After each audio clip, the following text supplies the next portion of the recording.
In this video, I show you how to add subtasks in monday.com, a great way to break larger tasks into manageable pieces and stay organized. First, navigate to the board where you want to add a subtask.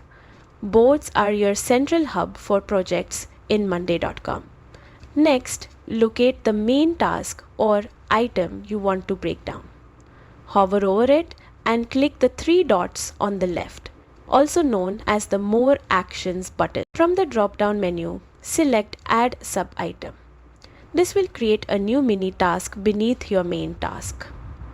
Enter the subtask details clearly and concisely so everyone knows exactly what needs to be done.